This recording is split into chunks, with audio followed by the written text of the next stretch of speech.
look at this place. It takes my breath away. It really does take my breath away, this place.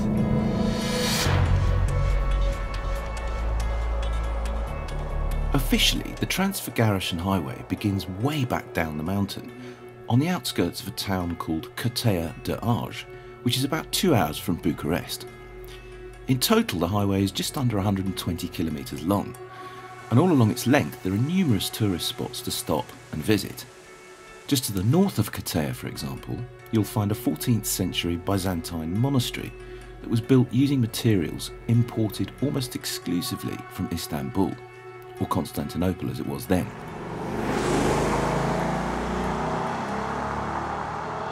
20 kilometres further up the road are the remains of Vlad Dracul's famous castle.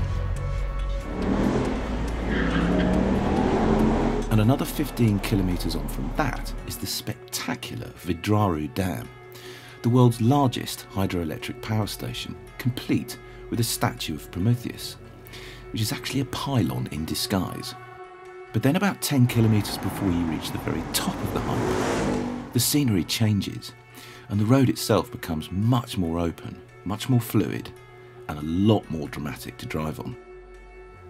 By the time you reach the 890 metre long Capra tunnel, you just know that there's going to be something spectacular on the other side. Except of course nothing can prepare you for the sight that greets you when you exit the tunnel and look down into the valley below. That is when you know you've reached the Transfăgărășan Highway. And that is when the real fun starts.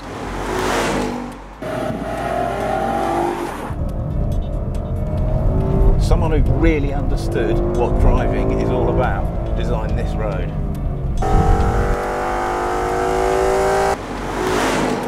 The way the corners just flow towards you endlessly makes it completely different from any other mountain pass that I've ever been on, or I think that exists.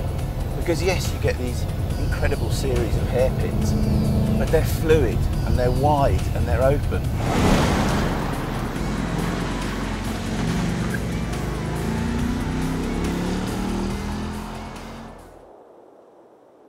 The highway took 4 years to build with zero expense spared, and sadly, over 400 Romanians lost their lives during its construction. It's closed for around half of the year between October and May because of snow, but during the summer months, the Romanian people flock to it in their thousands, and they're both friendly and extremely proud of their famous highway. There's a kind of carnival atmosphere here at the weekends, although that is not the best time to visit the highway if you want to enjoy driving on it.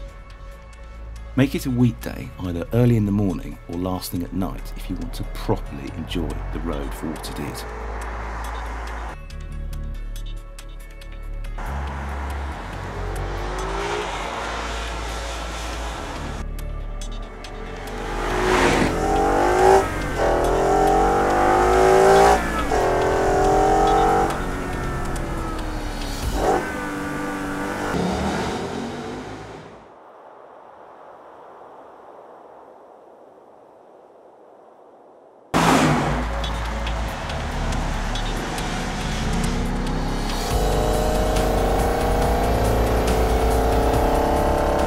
Our journey from Cologne to the famous highway took 2 long days in each direction, and we covered almost 3,000 miles to get there and back. But believe me, it was worth the effort.